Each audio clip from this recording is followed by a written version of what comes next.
Good afternoon, and welcome to the Mosaic Human Capital Solutions Lunch and Learn series, a chance for business owners, operators, and human resource professionals to learn tips for filling the hiring gap in this tight labor market. Our aim is to bring practical discussion to the issues we see in the talent acquisition marketplace. The premise of this series is to offer practical guidance to mid-market company leadership on how to fill the gaps we see in talent acquisition practices today. I'm Collette Kernaghan, Director of Business Development for Mosaic Human Capital, a professional services company focused on delivering human resource solutions to client companies. Mosaic Human Capital offers talent acquisition services to include recruiting and retention support. In addition, we provide fractional HR services, turnkey startup support, and we maintain a robust HR consulting book of business. With me today is Mosaic founder, Henry Martinez, former Senior Vice President of Human Resources for Valero Energy Corporation and CST Brands, as well as Luke Sesler, Mosaic Director of Operations. Henry, Luke, welcome. Yeah, it's great to be here. Collette. So guys, in the first episode of Filling the Hiring Gap, we shared a general overview. And then in the second episode, we covered applicant tracking systems, why they are essential in this labor market, as well as how one goes about maximizing ATS capability to accomplish hiring goals. In the third episode, we discussed candidate experience, why it has never been more important, as well as how to offer best-in-class candidate experience. And then in the recent episode, we discussed efficient workflows and how to avoid the 5 pitfalls that tend to bottleneck efforts. Today's episode is on key performance indicators, or as we all know them by KPIs. So Henry, what can listeners expect to gain in the next 30 minutes? Yeah, it's a topic that's near and dear, to our heart as, HR operators, HR consultants.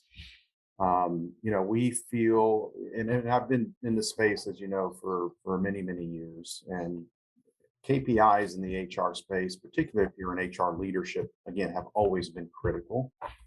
But as we apply them today in our practice, again, primarily focused on middle market companies, we know how difficult the market is. We know that companies are contemplating wage increases. We know they're contemplating putting technology in. We know that their applicant volumes drop, their hiring volumes drop, they're shorting product. These are really significant business issues.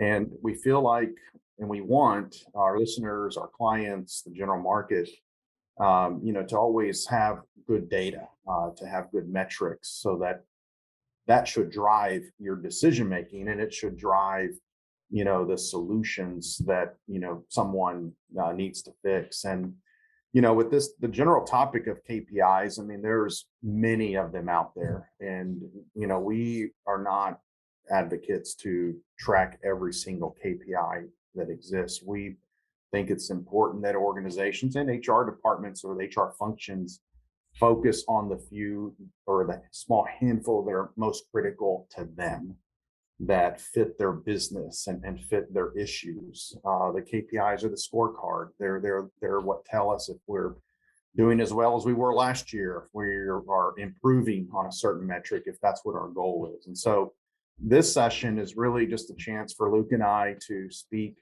in layman's terms, practical terms, about the KPIs that can be out there. We're only going to touch on a small handful of the ones that we think are important and the reasons why.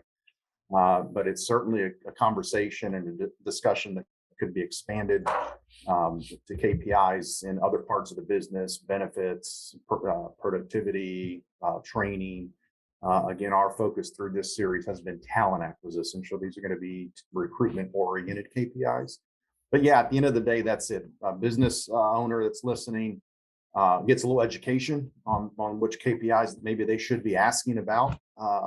And if you're an HR practitioner that just hasn't had the chance to get to the KPI part of the business, but you need to, this could be a nice refresher on a place to start in terms of defining the important KPIs for this. Thank you, Henry. So my first question is for you. When we think about critical KPIs, what is the first one we should establish? I think in this labor market today, with it being so tight and with the forecast for it to remain very, very tight, I'd like to remind or tell folks that oftentimes when we are engaged to address talent acquisition deficiencies, that is our focus. But more times than not, when a company is understaffed, when they are short FTEs, they oftentimes have turnover issue, a retention issue, and that issue could be bigger than their talent acquisition issue. We have seen clients that actually have good hiring volume. They just have a retention issue, which is why they're short FTEs. To the retention of it speaks to turnover specifically. So I think where we start, number one, KPI for a middle market company is, what is turnover? And I think it's more than just actual turnover or actual head count. We like to see turnover percent basis. We like to see it on a year-to-date basis. We like to see it on a year-over-year basis because, what it was in May and what it was in June and what it was in July are important, but it's more important to understand the relationship to what it was last year. Is turnover going up? Is it flat? Down? And that should, of course, drive the strategies of the HR department. It should drive the solutions that are being implemented, but getting a very clear handle on what is our turnover is critical. And we can help. There's lots of ways to format that. Obviously, you got to get data out of your payroll system, to do that analysis. If an organization doesn't have the resources to do it, find someone that can, someone like us or someone that does things but you really have to line of sight on that. The other thing you have a good line of sight on is where is the turnover occurring in your organization. So we ask oftentimes, do you do position management? And for us, what we mean by position management is, do you have a reports to in your HRIS system, in your payroll system? If you do, then at least you can now pull the data out. And ultimately, you've got some size to your organization, maybe 100 FTEs, particularly in a production facility. If there's anywhere from 3 to 5 frontline supervisors, if everyone that gets hired reports to someone and there's turnover, there's a good chance, in my experience, in my career, that 70% of your turnover is happening with 30% of your supervisors. So a lot of folks ask, well, how do you fix turnover? First thing we want to look at is the organization, the structure, the turnover rate. So I think for sure turnover is KPI number one. It's a good baseline. Every HR department, every company needs to know what their actual turnover rate is.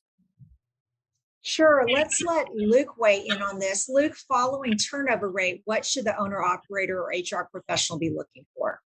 Yep, absolutely. So I think the next important one, and again, Henry mentioned there's a lot of them. There are 20 plus KPIs you can track from a recruiting perspective. But one that I think is really important, especially just from a business owner operator perspective, is that application to hire ratio. And so what I mean by that is how many total applicants does it take? How many candidates does it take to make one hire? And that can really vary based on your process, based on how many sourcing locations you're utilizing, whether Indeed, ZipRecruiter, your website, et cetera, by industry. And this is really important because we talked about in the last episode, we talked a lot about goals and planning, and really application to hire ratio really aligns with the planning piece. Because, for example, if you're a company that just recruits a ton of accountants or a ton of production workers, you really want to know on average historically how many applications or how many candidates has it taken to fill that role? And that really goes into the planning, because now you can start planning how much is it going to cost to advertise and go to market. And how many candidates do you need to focus your time on to fill that position? And now you can start getting a good idea of planning those resources out for your organization. And then it also helps you identify if anything that you're tweaking to the job description, whether maybe you're adding the pay on there or the benefits or any details of transparency for you trying to attract that applicant. It helps you identify if there's any success to that. If maybe you have $16 an hour and then you make a change to $16.50, are you seeing an increase in applicant volume, which potentially makes that job faster to fill?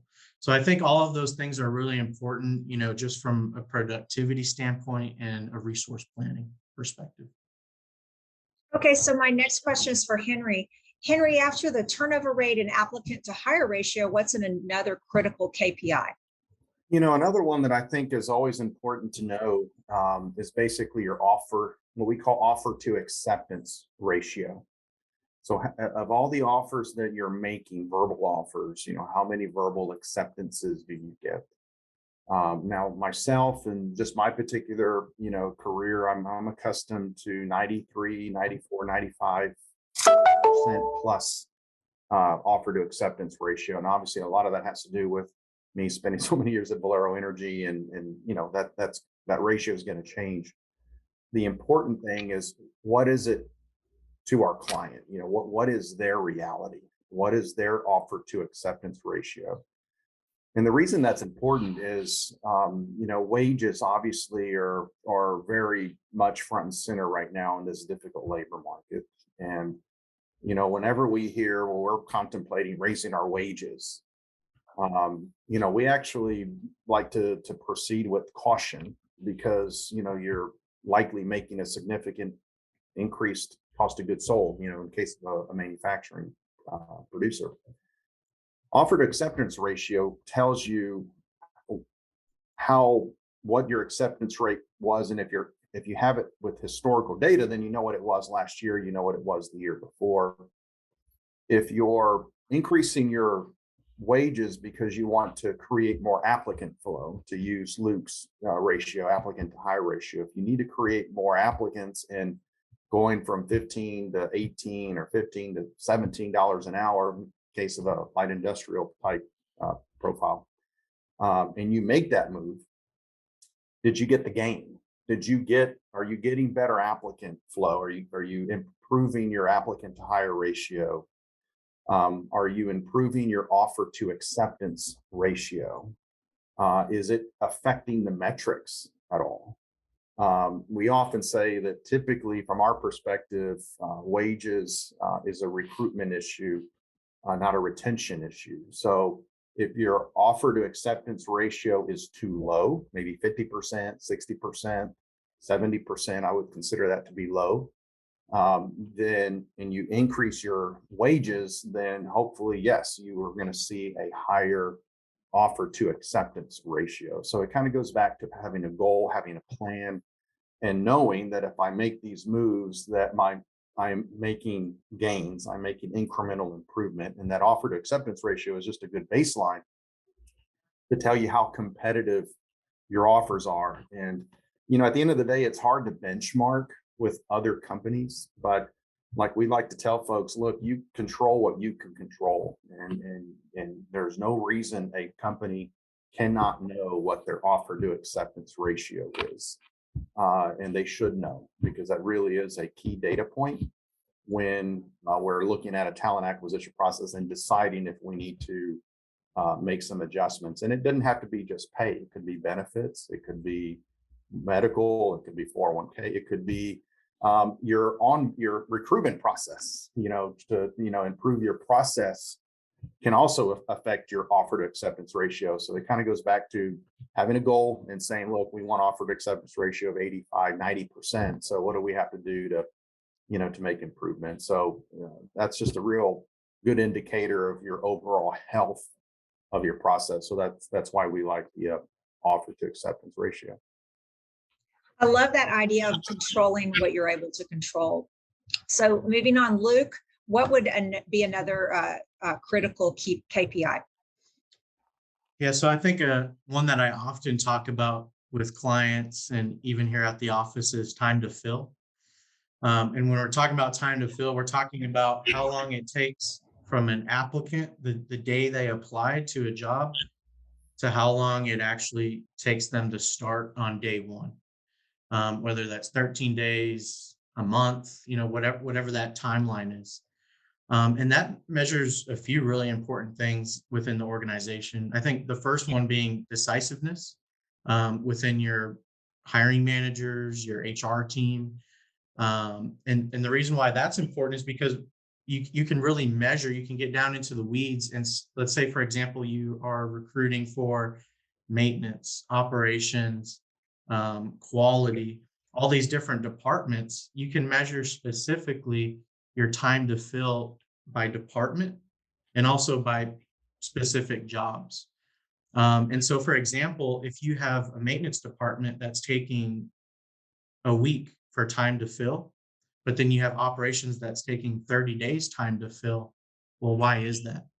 And it allows you to kind of get granular into the details and really figure out, maybe the hiring manager is not making decisions fast enough, maybe there's not enough applicant volume, or maybe there's even a particular stage within the workflow or the process that's being held up. Maybe the recruiter assigned to that requisition is letting them sit there for too long. And so that's where you kind of really get into the weeds of time to fill, and you start looking at your funnel, your pipeline.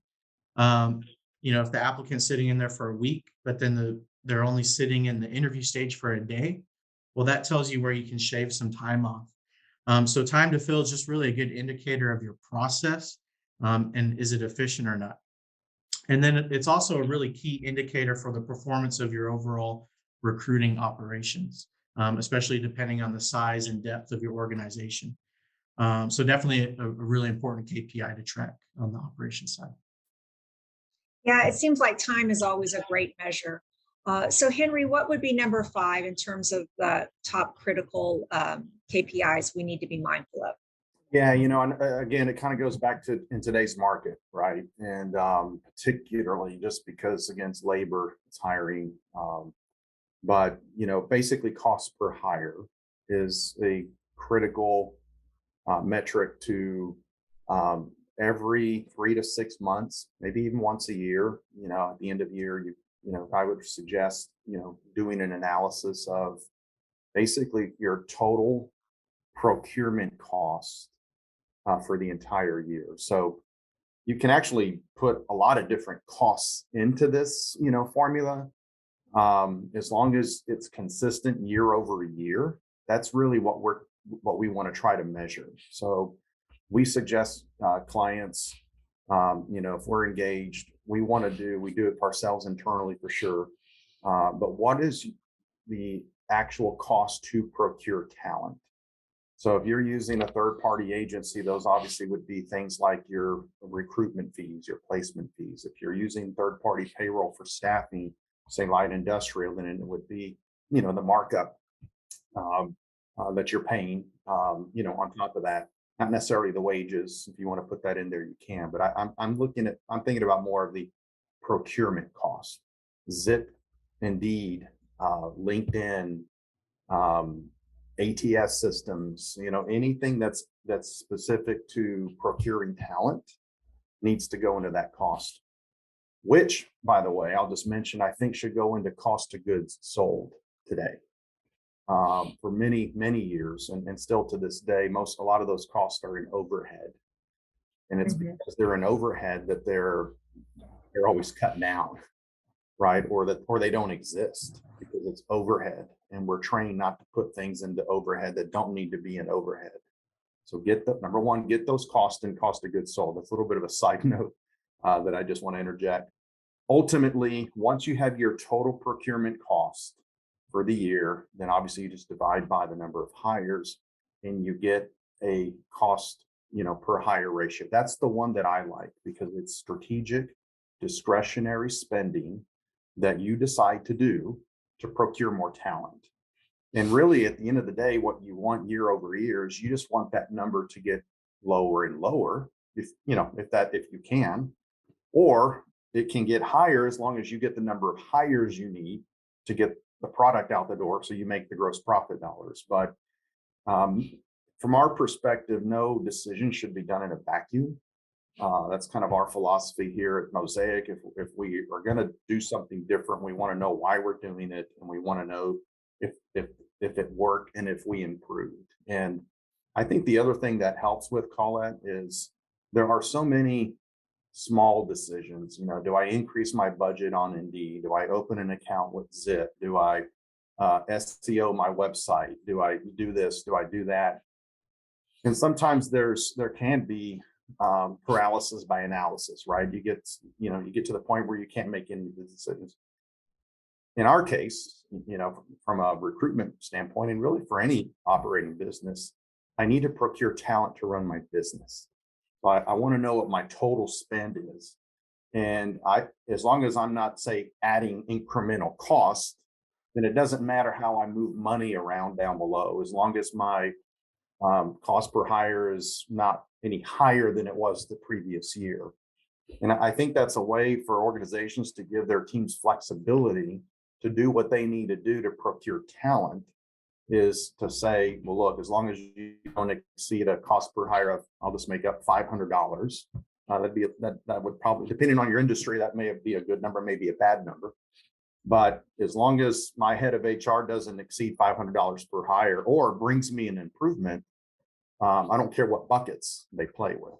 And so I think that's just another important reason for leaders to know perhaps what the cost per hire is, and then allow the practitioners to make improvements, but also be effective in today's market. So that's definitely an important one that comes to mind for us. Well, thank you, Henry and Luke. What I'm hearing is that at the end of the day, what the owner operator and HR professional needs to keep their eye on is turnover rate, applicant to hire ratio, offer to acceptance rate, time to fill, and cost per hire. So for our viewers, we hope you found value in this Filling the Hiring Gap, our 5-part series designed to help your talent acquisition efforts. And because we want to continue to be a resource, we plan to bring more instructional tools to you in the near future, so stay tuned. In the meantime, you can direct comments or questions to Henry, Luke, or myself by phone or email. Our information will be shown on the next screen. Thank you so much for joining us for this 5th episode of Mosaic Human Capital's Filling the Hiring Gap Lunch and Learn series. Please know we welcome your thoughts, questions, and participation in these critical conversations. Stay well, and we look forward to seeing you again soon.